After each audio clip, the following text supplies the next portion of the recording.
Entonces, el día de hoy, la semana pasada, ya estuvimos hablando sobre el reino Plantae, ¿ya? El reino Plantae es aquel reino que va a agrupar a todas las formas vegetales. Tenemos que tener en cuenta que las plantas no se refiere solamente a árboles o a plantas herbáceas que pueden estar en un macetero o aquellos arbustos que pueden estar de repente en mi jardín. Hay plantas muy pequeñas, ¿ya? Como musgos que crecen al ras del suelo o sobre el tronco de los árboles, hasta árboles de gran tamaño, sobre todo aquellos árboles que nos proveen de madera. La principal característica del reino Plantae es que estos organismos tienen un pigmento verde llamado clorofila. Y este pigmento llamado clorofila tiene la capacidad de, en contacto o por acción del sol, durante un proceso llamado fotosíntesis, fabricar el oxígeno indispensable para todo ser vivo. Todos los seres vivos, para poder sobrevivir, necesitamos de oxígeno. Aunque existen especies a los que utilizamos oxígeno, se llamamos seres aeróbicos, es decir, necesitamos oxígeno para cumplir nuestras funciones vitales. Pero existen seres vivos anaeróbicos. ¿Quiénes son los seres vivos anaeróbicos? Son aquellos que no necesitan de oxígeno para vivir. ¿Quiénes serán oxígenos anaeróbicos? ¿Se te ocurre alguno? Hay seres vivos anaeróbicos. ¿Quién no necesita oxígeno para vivir? A ver, ¿quién me ayuda a responder esa pregunta? ¿Los peces? Sí, los peces, dice que la mayor cantidad de oxígeno que hay es en los ambientes acuáticos. Sí, los peces sí toman el oxígeno disuelto del agua. Sus agallas están diseñadas para tomar y procesar el oxígeno disuelto del agua. Hay otras especies. A ver, piensa, ¿qué otra forma de ser vivo no necesitará oxígeno para vivir? A ver. ¿Usted ha escuchado hablar del botulismo alguna vez? ¿Nadie? Mira, chicos, ustedes... ¿Las bacterias, Miss? Claro que sí. Hay bacterias que no necesitan de oxígeno para poder sobrevivir. Mira, y mi pregunta era lo siguiente. Ustedes deben haberse preguntado inteligentemente más de una vez cómo el atún, por ejemplo, dentro de su latita, puede tener un periodo, creo que es entre año y 3 años de vigencia, ¿no? ¿Por qué el atún dentro de su latita puede permanecer viable, apto para el consumo humano? ¿Por qué la leche, bajo cualquier marca, dentro de su latita, puede permanecer apto por un tiempo y no malograrse? ¿Qué es lo que tienen esas latitas? Tiene bacterias que ayudan a que no se malogre. Otra ideita, otra idea, ¿qué será? ¿Qué tendrán los productos enlatados? En la industria del enlatado, ¿ustedes creen que las latitas están ahí, vienen los alimentos, colocan sobre ellos, los cierran y luego lo mandan al mercado? Conservante, conservadores. Puede ser, puede ser. Chicos, mira, ve, en esas latitas, ¿por qué? Mira, usted debe haber escuchado otra de las cositas que es un timito nomás. Ustedes saben que una variedad de desinfectantes POET salió del mercado, ¿no es así? ¿Escuchó eso? ¿Escuchó esa noticia? Ya. ¿Saben por qué ese desinfectante POET salió del mercado? ¿Qué tenía? Si era para limpieza y demás, si va a limpiar, va a estar en contacto con los microorganismos, no importa que esté limpio o no. ¿Qué tenía? ¿Escucharon qué tenía? Ahora voy a salir de acá para conversar antes. ¿Escucharon qué tenía ese desinfectante POE?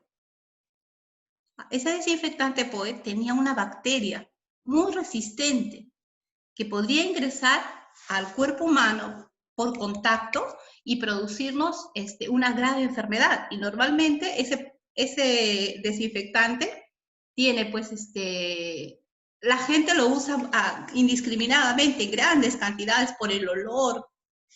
¿Saben qué sucede, chicos? Cuando se va a envasar un producto, pasa por un proceso en el cual se extrae todo el oxígeno que hay dentro de la lata. Eso se llama el proceso al vacío. Hay unas máquinas que extraen todo el oxígeno de dentro de la lata. ¿Ya? Una vez que se ha extraído todo el oxígeno dentro de esa lata, se puede vertir el contenido que yo voy a vender, ya sea el atún, ya sea la leche u otro producto enlatado. Luego también se sella al vacío. ¿Qué quiere decir eso? Que a través de ese proceso se garantiza que no haya oxígeno dentro de este recipiente. ¿Por qué cuando uno va al mercado, ya nos ha dicho y mamá muy inteligentemente sabe, ningún producto enlatado que esté chancado, que esté inflado, compre? ¿Por qué? Hay bacterias, chicos. Se supone que dentro de esa latita, que ya se extrajo el oxígeno, ya no hay oxígeno. Supuestamente ya no habría forma de vida. Existen bacterias que por un proceso de contaminación pueden ingresar y pueden desarrollarse dentro de ella. ¿Ya? Al desarrollarse dentro de ella puede producir bacterias anaeróbicas. Y las bacterias anaeróbicas son totalmente dañinas para el ser humano.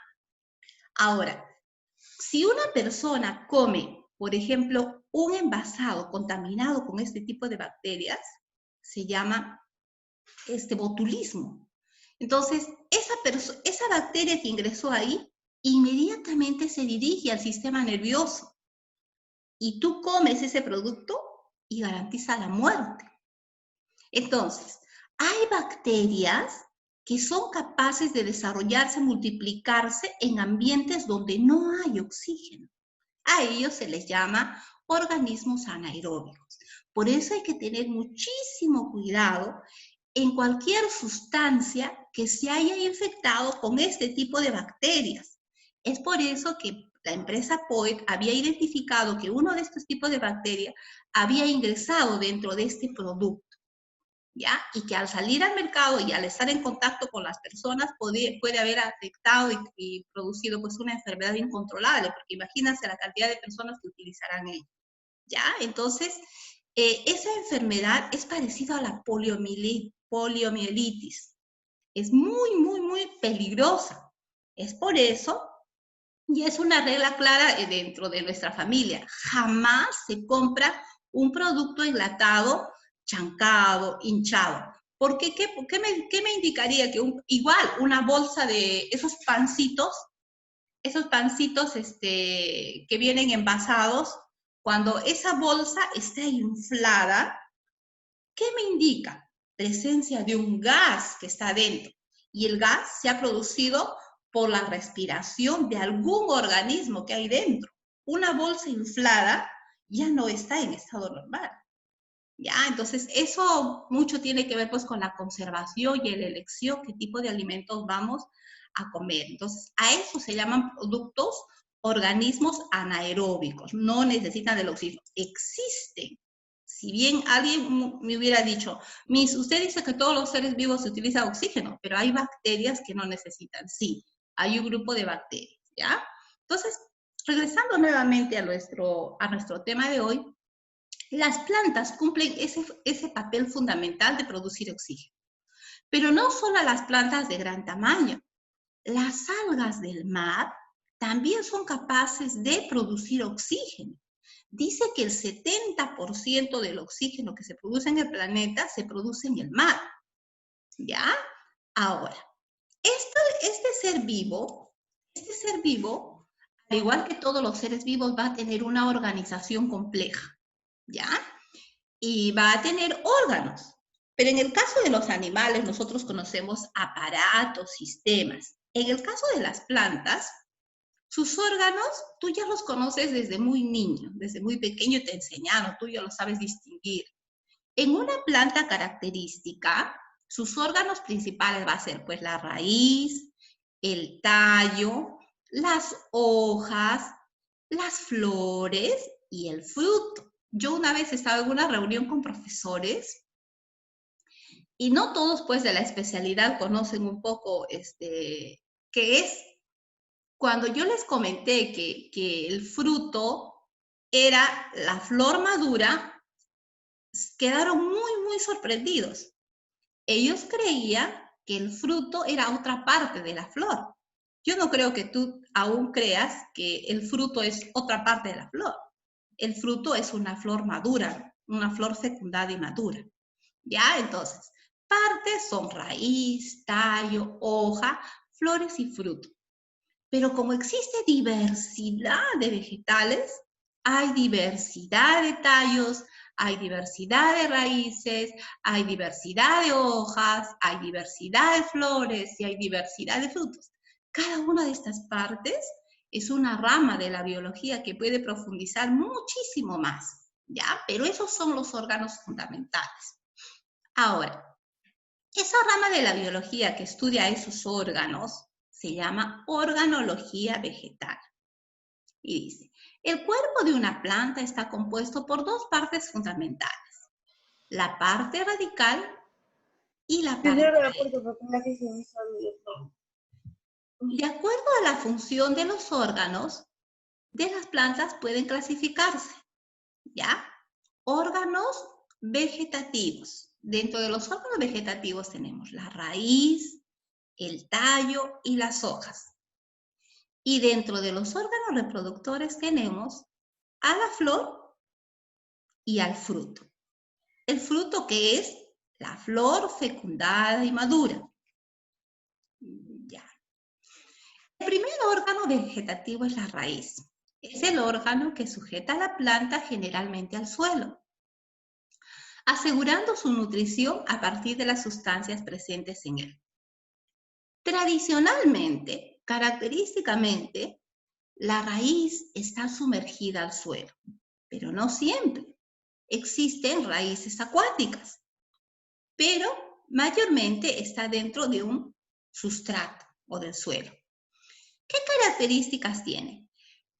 La mayoría de las raíces orienta su crecimiento hacia el interior de la tierra atraída por la fuerza de gravedad.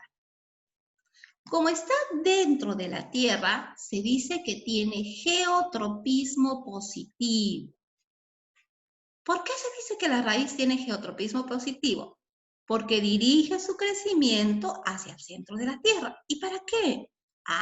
Porque en la tierra encuentra las sales minerales que le sirven para nutrirse. Porque dentro de la tierra encuentra el agua que le permitirá nutrirse. Por eso se dice geotropismo positivo. Por otro lado, la raíz también crece hacia la humedad, hacia el agua, y se dice que tiene hidrotropismo positivo. La palabra tropismo es movimiento de una planta, ¿ya? Si dice geotropismo, entonces será movimiento de la planta hacia la tierra. Si dice hidrotropismo, será movimiento de la raíz hacia el agua, ¿ya? Entonces, esa es la raíz.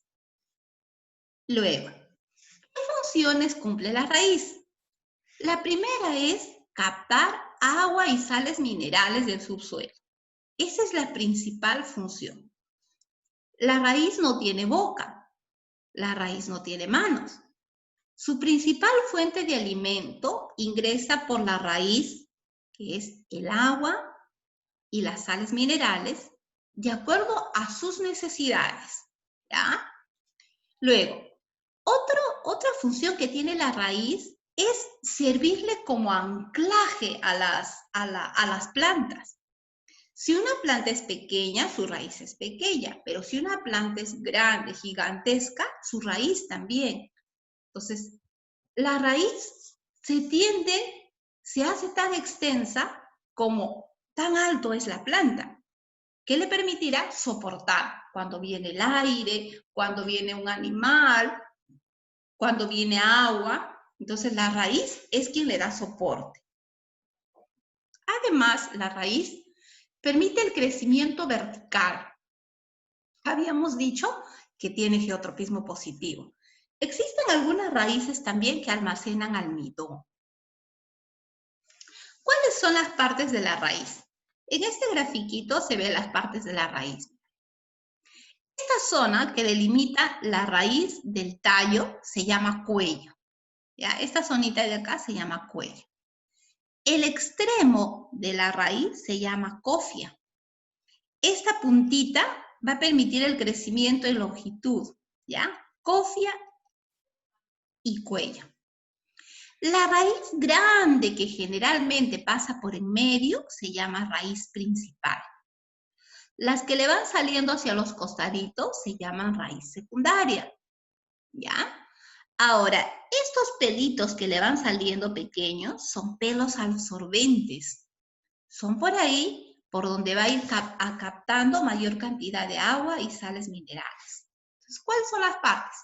Cuello, cofia, casquete o pilorriza se llama, raíz principal, raíces secundarias, luego esta es pelos absorbentes. Y acá, antes de llegar al extremo, hay una zona de gran cantidad de pelos, se le llama zona pilífera. ¿Ya? Esas son las partes de la raíz. Ahora, las raíces tienen muchas formas. Por ejemplo, una raíz característica donde hay una raíz principal y de ahí salen sus tallitos se llama raíz pivotante. Una raíz donde casi todos tienen la misma dimensión se llama raíz fasciculada. Acá también hay una raíz columnar, ¿no?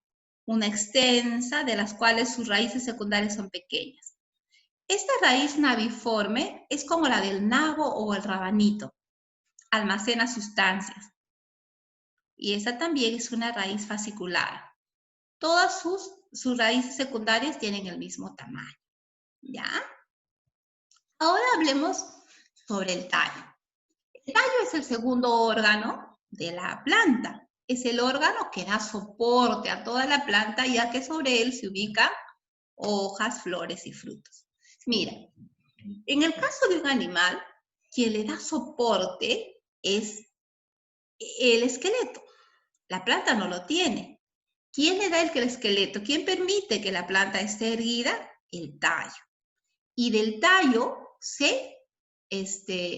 salen otros subtallos o tallos secundarios que también permiten soportar a las hojas, a las flores y a los frutos. Ahora, la mayoría de los tallos crecen alejándose del suelo, es decir, tienen geotropismo negativo. La mayoría de los tallos, o casi todos los tallos, crecen sobre la superficie. Entonces tendrán geotropismo negativo. Pueden haber preguntas que dicen, ¿tiene geotropismo positivo? Raíz tallo. ¿Hacia dónde lo llevo? Ya tengo que recortar eso. Entonces, tiene geotropismo negativo.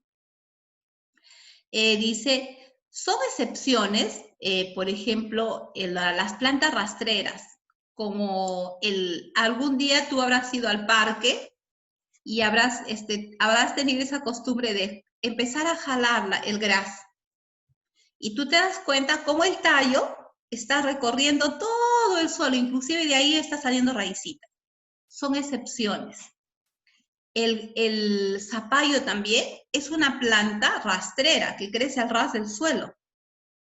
¿Ya? El zapallo, la calabaza, la caigua es una planta trepadora. Entonces, esas son excepciones, pero se han adaptado, ¿saben por qué? Porque el fruto del zapallo usted habrá visto cuando ha ido al mercado, el zapallo tendrá pues 10, 15 kilos. Imagínate si ese zapallo estuviera colgado.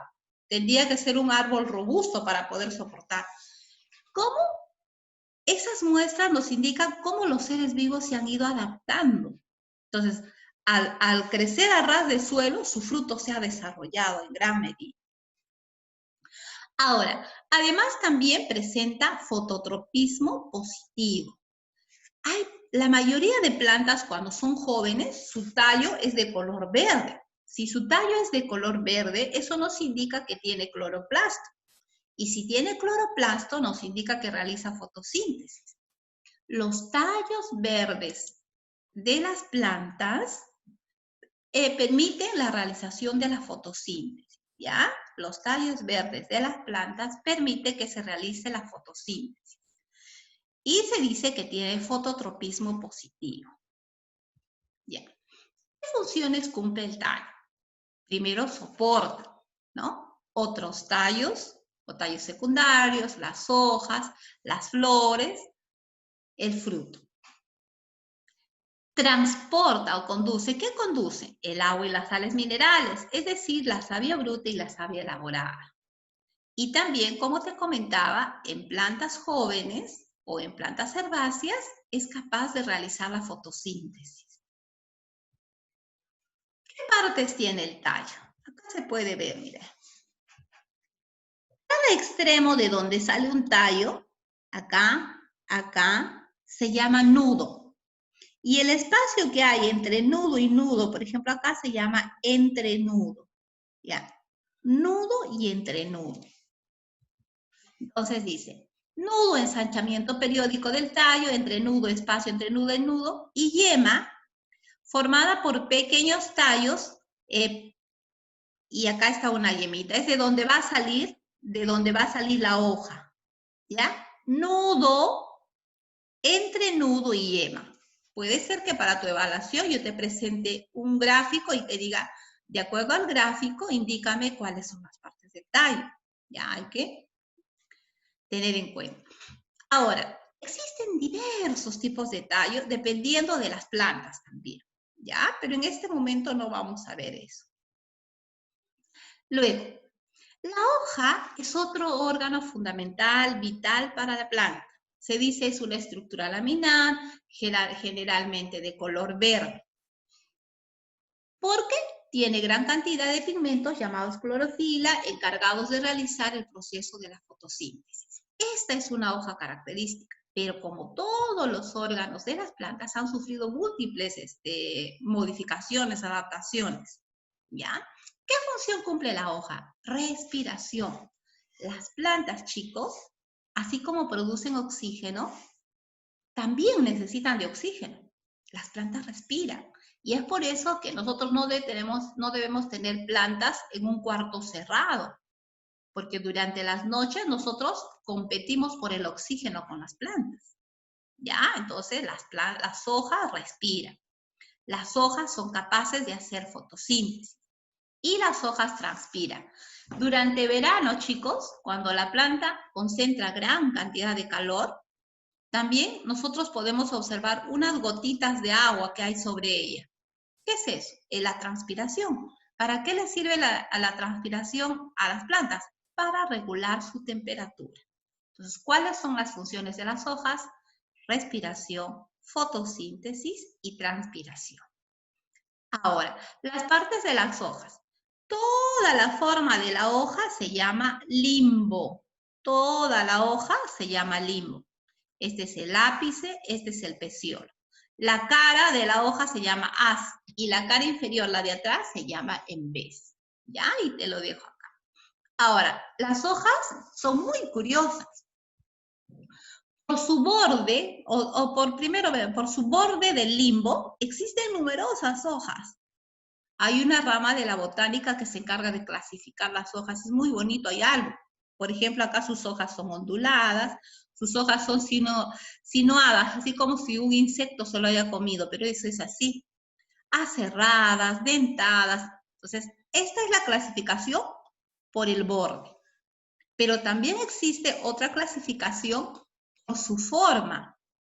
Mira qué formas tan curiosas de tipos de hoja. Y así existen variedad de clasificaciones. Por su borde, por su forma, por su nervadura. Hay muchas clasificaciones. ¿Ya? Entonces, voy a salir de aquí. ¿Ya? El día de hoy yo he querido conversar contigo acerca de la planta. Tú de eso sabes bastante porque desde siempre has llevado ese curso y tú lo sabes, pero hay que recordar. Hay preguntas capciosas respecto a la planta. Por ejemplo, te dice órgano laminar que realiza fotosíntesis. ¿Quién es? Órgano laminar que realiza fotosíntesis. ¿Cuál es la respuesta? Órgano laminar que realiza fotosíntesis. Montejo, ¿quién es, hijito? Dime. Órgano laminar que realiza fotosíntesis. ¿Quién es, Sebastián?